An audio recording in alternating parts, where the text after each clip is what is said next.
Feeding shelves are underwater buffet lines that attract hungry walleye throughout the summer. Since they often spread out to enjoy the feast, fast-moving trolling tactics are a great way to put fish in the boat.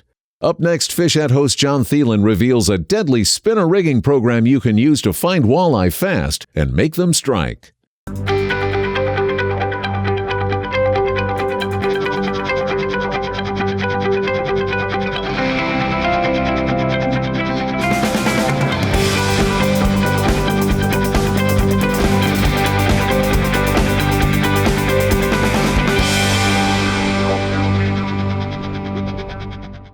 With the ability to run 2 lines out here in North Dakota, I've started today with 1 crawler harness setup and 1 standard spinner setup. And I've done that because I'm running a leech over here on that single hook spinner setup, and over here I'm running a crawler.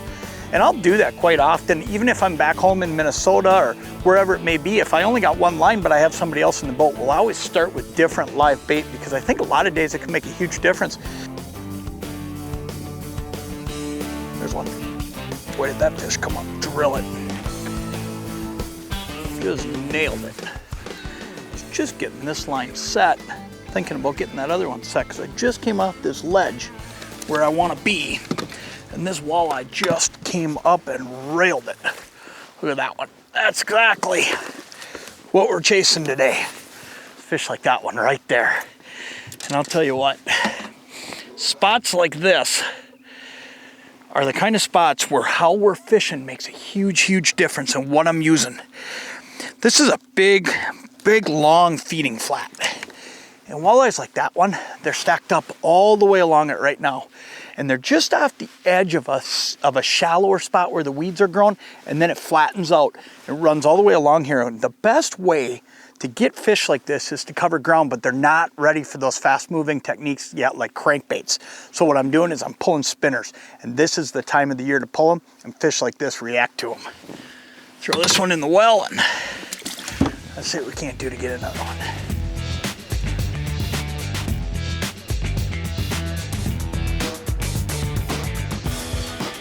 Oh, there he is, look at that.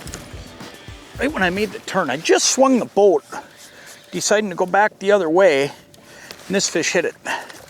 Small one, but it just goes to show you that spinners just flat out trigger fish, because this fish saw that turn, saw something happen, you know, the speed, when it picked back up after I got going or something, came up and hit it. He gets a reprieve today, but they're smoking them pretty good this morning.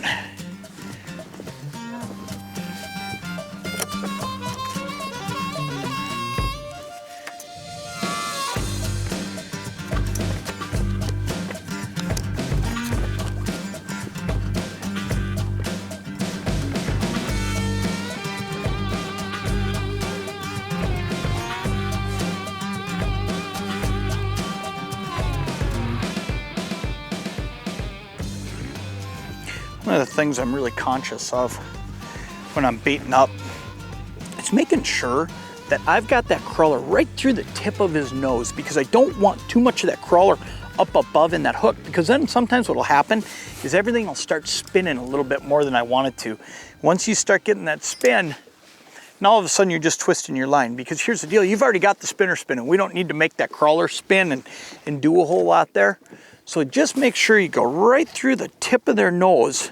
And then you'll notice today a lot of what I'm doing, I'll thread that last hook so it's in line, but I leave that little bit of extra right there, and that's so that I don't want that crawler to get tangled, or not tangled, but turned, okay? I want him to be able to run perfectly straight back there once he's wet and in the water. And if this line were tight, I might put a little bend in him, and again, that would make it spin.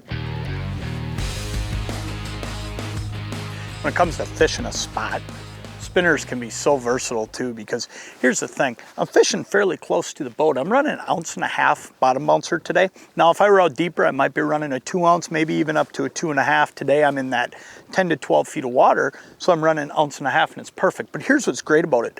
I'm not picking a spot here and just going straight as an arrow in the same depth. What I'm doing is I'm kind of working my way back and forth along this structure. There's a ridge up here that comes up a little bit shallower. So what I'm doing is I'm just working my way along, but because of the fact that this line is almost straight down or just back at a 45 when I'm cruising, I'm able to make those quick adjustments by just grabbing the rod, flip the bail, and there it is. So now I slid off into 11 feet out of the 9, and I'm already adjusted right to the right spot. With a lot of other lure choices, you're not able to make those adjustments so fast, and it means that you're in and out of the strike zone a lot. But here with these spinners, I can do this. I can do it all day long. I catch some fish out here in 12, 13. I can slide up in here to 8 or 9, and I can make those fast adjustments. So that's one of the things that I think is so fun about spinner fishing, is the ability to just always be in that strike zone, make those quick adjustments, and not have to pick a depth and stay in it. I can actually go up and down, make those quick adjustments real easy, and constantly catch fish, whether they're off a little or up on top.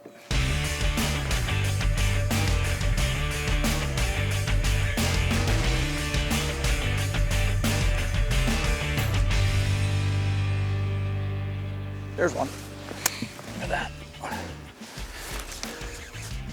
Turned looking the other way, thinking about getting some things put away after the last change I made. Turn and look, and there's a good eye on there. Look at that. See if we can get him before he decides to get away on me. Look at that. Perfect fish. Just a great spinner fish. And this is just an example of what you can go out and do, especially early season. Man, when this bite gets going, these fish will be so aggressive. And walleyes like this one right here, I mean, look where he's hooked. Hooked right through the snout on that very first hook. And you know what that tells you? He's aggressive. He saw that spinner blade up there. He was all fired up. He came flying up and he nailed it. It's a great way to wrap up the day. Throw a limit in the live well. Eat a great fish dinner tonight. Get out, pull some spinners. I think you'll find the same success that we've had today. And man, it's a lot of fun. It's a fun way to fish. Cover a lot of ground and you catch a lot of fish.